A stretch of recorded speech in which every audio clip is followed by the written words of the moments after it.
Now at 7, breaking news. Barbara Lee on the verge of becoming the next mayor of Oakland. How she pulled it off and what it looks like a come-from-behind win. Plus, we'll meet the people who, again, are being told to get out. The deadline for those living in old cars and RVs in North San Jose. Also, how a Bay Area CEO is trying not to lose sleep over President Trump's tariff war. His company's plan to ride out a tough business environment. And there's now a certification to be an expert in marijuana. What's on the syllabus for this form of higher education? This is CBS News Bay Area with Juliette Goodrich.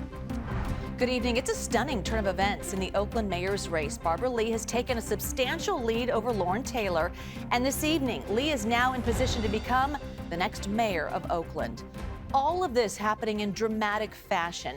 New election results coming out just a short time ago. The former congresswoman more than making up an election night deficit. So our Devin Feely is here with a look at what's the new era for Oakland looking like? Yeah, so Julia, Barbara Lee has taken a nearly insurmountable lead at this point. She hasn't declared victory just yet, but she is calling these new numbers, quote, encouraging. Let's go ahead and take a look. Lee now has a 50.1% of the vote with more than 47,000 ballots. That is critical because Lee is now in a position to win outright without having to go to ranked choice voting. Lauren Taylor is at 45%. He trails by nearly 5,000 votes. But here's the thing. The Alameda County Registrar says that there's still about 300 mail-in ballots that need to be cured for signatures. There could be more ballots coming in through the mail, but not likely enough to make up for the difference between the two candidates. Barbara Lee responded to these latest results, saying that this evening's results are encouraging. I decided to run for mayor knowing that the city of Oakland is deeply divided, and I ran to unite our community. We have worked hard every day to earn every vote. Taylor's campaign has not responded to these latest numbers, and he has not conceded yet. Tonight, I talked with political science professor James Taylor from the University of San Francisco. He's been following this race closely, and he says ultimately that Lee's name recognition and her decades of service in Congress may have given her the edge. Overall turnout is low, so there's not a whole lot of enthusiasm. This is the fifth election that Oaklanders, including the recall, have had to engage in since Libby Schaaf left office. They're exhausted from these different campaigns. If Barbara Lee wins, I think it's because, the Flatlands came out strongly in support of Barbara Lee, given her legacy in the region. Now, once again, there is no word from the Taylor camp. He and his team are likely considering next steps and crunching the numbers to see if there is still a path for him to victory. Now, we did hear from Oakland's interim mayor, Kevin Jenkins. He is congratulating Lee, and he's promising to help them with a smooth transition. All right, but for the record, she hasn't declared yet. We'll stay on top of this. All right, Devin, thank you. All right, people living at an encampment near Highway 237 in MacArthur Ranch Round in San Jose, they're rushing to gather their belongings and get their vehicles moving again. The city has served notice and plans to clear the site early next week. So the people living here in old cars and RVs don't have any good options. San Jose's 2 safe parking sites are already full. And while the city says more are coming later in the year, that doesn't solve the problem for all the people being told to leave. They want us out of here, but they don't have a solution for any of us. They just want us to go. But it's kind of the same thing anywhere else we go. They just don't want us there, but they don't have a solution for us. So. Charity groups have been coming by and offering food to the people living at the site before they are forced to move on. Tonight, the La Miranda community will come together to remember popular student athlete Amin Nourouzi. He died days after a swimming accident last weekend. Friends and students at Acalanes High School say focusing on school has been difficult today. Some didn't even show up at all. Everybody's just devastated, and we're going to try to move on, but it's going to be hard. I don't think anybody will be able to. A candlelight vigil starts at 7:30 tonight at the high school football stadium. On a Morgan Hill now, 2 people were taken to the hospital in an officer-involved shooting early this morning. Investigators say one man attacked another in a Safeway on Dunn Avenue. When police went to confront the alleged attacker, his, quote, subsequent actions forced them to shoot him. No officers were injured, and neither of the victims' injuries were considered life-threatening. Family, friends, and supporters gathered at an Oakland courthouse today, 5 years after Stephen Taylor was shot and killed by a San Leandro police officer in a Walmart. A judge was set to rule on whether the case would be moved out of Alameda County and into the state attorney general's office, with Taylor supporters looking to keep the case close to home. The shooting occurred back in 2020 at the Walmart on Hesperian Boulevard. Dispatchers received a call about a man wielding a bat who may have experienced a mental episode. Officers demanded he drop the bat before deploying their tasers. After Taylor did not comply, Officer Jason Fletcher shot him in the chest. Stephen's grandmother said she will not stop fighting until he receives justice. This is a long, long journey, and we're going to continue to fight this fight, because it's not only about Stephen. There are so many other families that are going through the same thing that I'm going through. Fletcher has pleaded not guilty. The court delayed any decision on moving forward until July. All right, turning now to tariffs. With the Trump administration's trade war set to dramatically raise prices for goods across the country, some companies are attempting to turn that economic chaos into opportunity, at least while they can. Suji Nam has more on the creative marketing going on here in the Bay Area.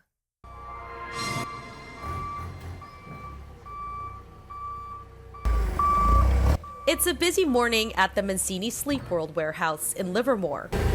Crews are unloading shipments of mattresses from their manufacturers, the majority based in California. Over 80% of our floor is based on products that are here in the U.S. and manufactured here. Brett Snyder, the CEO of Mancini Sleep World, a Bay Area-based mattress company for more than 50 years, says their mission is to always have a U.S.-based supply chain. These come out from Tempur-Pedic, so those are U.S.-based manufacturing. While the goal is to be U.S.-based, the reality is that raw materials like foam and wires for their products are imported from Asia.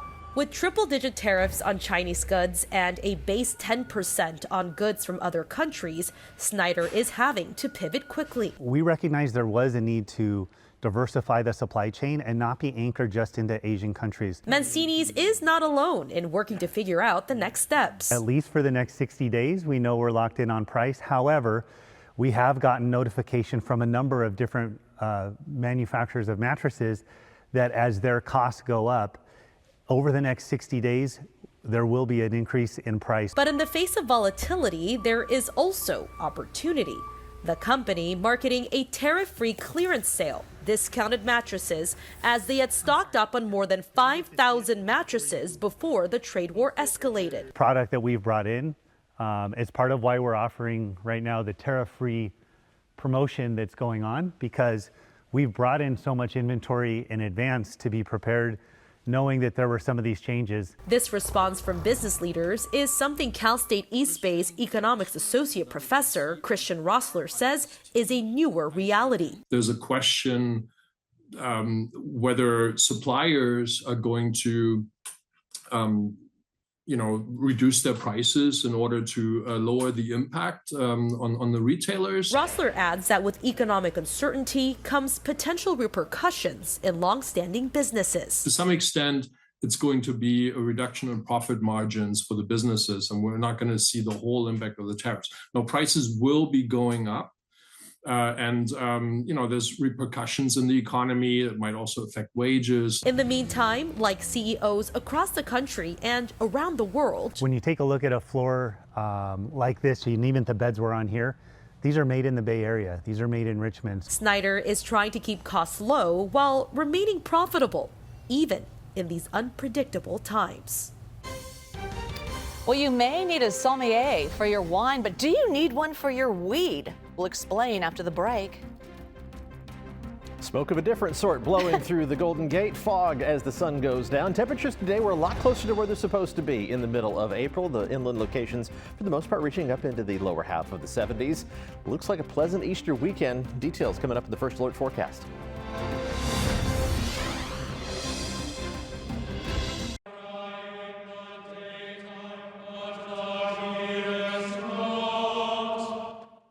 It is the Friday before Easter, which means Christians around the world, including here at San Francisco's Grace Cathedral, are observing Good Friday. A number of Easter events are scheduled around the Bay Area across the weekend, with Easter egg hunts at several churches on Sunday. Also on Sunday, 420, and a new industry is taking off, the cannabis connoisseur. Itai Hott introduces us to a tasting unlike any other.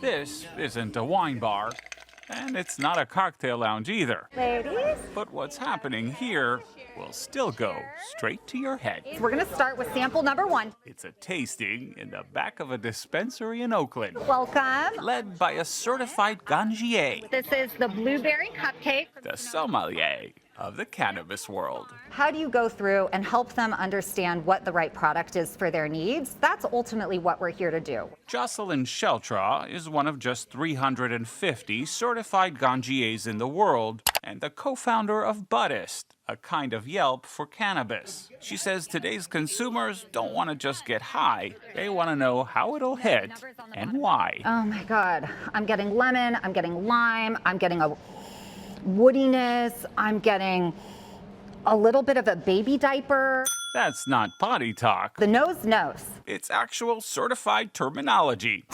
And it's not just ganjiers who are raising the bar. Jamie Evans is a trained sommelier who traded grapes for grass.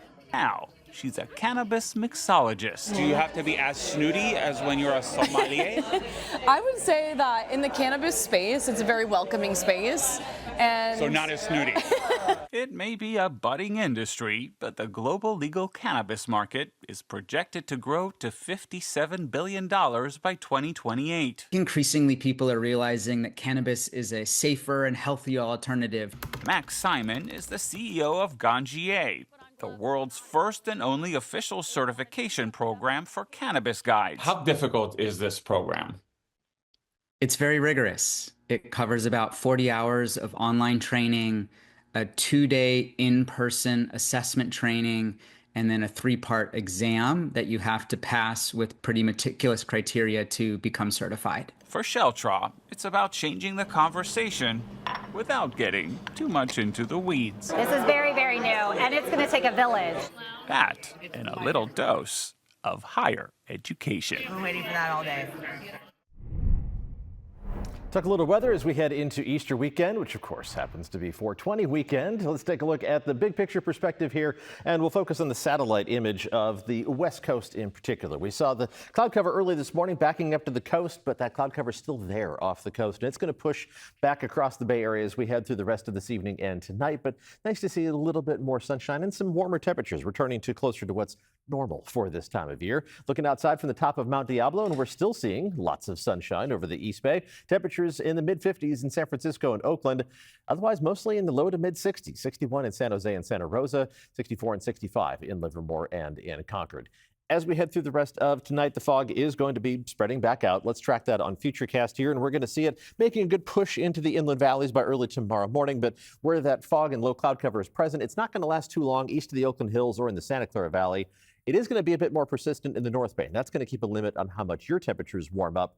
As the fog retreats to the coast, we are going to see sunshine breaking through, warming things up away from the coast. But that fog is going to be really tough to shake right along the coast, much like today, and that's going to keep your temperatures in the upper 50s. Where the fog is more stubborn in the North Bay, a mix of 60s and 70s. Only low 60s in San Francisco, but upper 60s across the Bay in Oakland. And the really warm weather will be east of the Oakland Hills, mid to upper 70s, 78 degrees for the warm spots around Antioch and Brentwood, and temperatures in the Santa Clara Valley. Not too bad either in the middle portion of the 70s, running about 2 to 4 degrees above what's normal for this time of year. We're not going to completely lose the onshore breeze, and that's also part of why the coast is going to remain cool. But those wind gusts aren't going to be all that strong by April standards in the Bay Area. We're going to see gusts mostly in the 20 to 25-mile-an-hour range tomorrow afternoon. These are the gusts every 6 hours for Saturday and Sunday. You can see the wind picking back up again by Sunday afternoon, but no real problems with any breezy conditions for Easter Sunday morning. The wind should be pretty light overnight into the early morning hours. The lightest winds will occur on Monday, and that's when the temperatures go up all the way up to around or above 80 degrees inland on Monday, but it's kind of a one-day warm spell.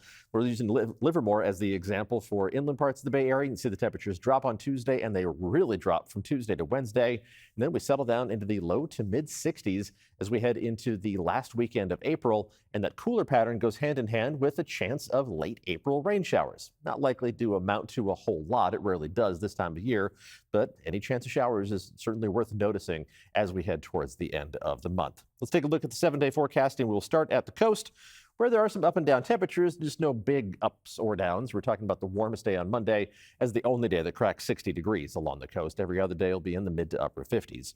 Temperatures around the bay on that warmest day, Monday, getting up to around 72 degrees. Juliet's going to roll some Easter eggs in for Sunday. See how she did. She got it almost on the day, 6 o'clock. Not quite as good. Into the gutter for this particular round. Oh, she's got extra Easter eggs this time. Temperatures inland topping out around 80 degrees on Monday. Do you even see the Easter eggs rolling into the picture here? They're around here. Kind of missed on that one. Did a much better job at 6 o'clock, but this was a little scattershot. The Easter egg shuffleboard was not a complete success this time around. You need like somebody in curling where they have the little broom to like squeegee the ice. I tried. I tried. A for effort, I guess. I appreciate the effort. All right. Yes. Well, those are yours. Oh, thank you. Happy Easter. A little sugar high for the 8 o'clock news. Yeah, there you go. All right. Well, coming up, San Francisco's commemorating the 1908 earthquake and fire that we've learned since the natural disaster when we come back. Hey, Johnny Mosley here. Before you pack up your boards and load up your Toyota, let's have a glance at conditions in the Sierra. The Toyota Tile Report is dialed in. Let's get over to the map. Spring skiing, better than no skiing at all, right? It's a theory, and we'll put it to the test this weekend. After 2 weeks of mostly warm and dry weather, the resorts are doing their best to keep the slopes freshened up. There's only so much they can do. There's still a good base of snow at all the resorts, but it's increasingly icy after that stretch of dry weather. And we're heading into another weekend with high temperatures in the 50s and overnight lows remaining just above freezing. So those conditions are going to continue to deteriorate. Long-range data is still hinting at a chance for some light snow in the last weekend in April. It's too soon for any details at this point, but it's something that we will keep an eye on here in the Toyota Tahoe Report. 119 years ago, a devastating 7.9 magnitude earthquake killed more than 3,000 people and set off fires that destroyed more than 80% of the city's homes and buildings. This morning, the fire department held their annual memorial service at Lotta's Fountain. It is the city's oldest surviving monument that served as a crucial meeting point for people looking for their loved ones. The commemoration serves as a reminder for the city and the Bay Area to remain ready for the next big quake. Dozens of firefighters were also recognized at the event for their heroic efforts in fighting the LA wildfires. Our Kevin Coe saw them in action, training the next generation of heroes who are working to be ready for the next disaster. Keep coming, keep coming. Come on, Poles. San Francisco firefighter Antonio Custodio is taking the department's staffing shortages head on. Prepare to lower. The acting lieutenant is one of several teachers at SFFD's training center on Treasure Island, where about 50 recruits hope to graduate in June. Something I tried to teach these recruits is having that empathy, that human connection. That point was hammered home for Antonio when he was deployed to LA County in January for one of the state's most destructive wildfires in history. LA City and County just couldn't keep up with the amount of resources. Even with recalling their off-duty members, all their off-duty members, they still didn't have enough resources to fight that many structure fires at once. LA should be a huge wake-up call to show the emphasis on disaster preparedness and having emergency plans. A top concern for city officials is the department's fleet. 87% of fire trucks are more than 10 years old. 27 vehicles are more than 25 years old. And 4 vehicles from the 70s are still in service. Planning is key, according to SFFD PIO Mariano Elias, who says one fire engine takes about 2 years to build. It costs quite a bit. A fire truck can cost up to $1.5 million, and we need 44 of them. But I don't know if I could really say, can you put a cost on people's lives? What we need to do is say, what does it take to handle certain situations, and what does the fire department need? Of course, none of this matters without enough personnel. Okay, good. Acting Lieutenant Danielle Rosenthal is overseeing a drill, training recruits on their speed and personal protection. If they have skin showing in a very hot environment, that'll burn immediately. Rosenthal grew up in LA County and was also deployed to the LA wildfires alongside Custodio. Driving down PCH, I'd look back to him, and because I was driving that day, and be like, I cannot believe that all the places I used to go to as a kid are completely gone. That harsh reality is one San Francisco learned 119 years ago. It doesn't have to be the earthquake. It could be any sort of natural or man-made disaster. That it's not if, it's when. Only time will tell if those lessons hit home. More than 1,000 people were out in San Francisco's Yerba Buena Gardens today for the city's second annual Climate Action Youth Summit. There they are. The theme of this year's summit is climate action across careers, trying to demonstrate to kids that finding solutions to the climate crisis is not just a job for scientists. It's really cool how people are have so many different ways of showing their creativity in a way that can help the environment and showing that the environment is hurting and we can do something that can stop it. I love it. Go Mira. The event also showcased performances by students across the Bay. Thanks for watching. Have an excellent weekend. We'll see you at 11 o'clock. Bye.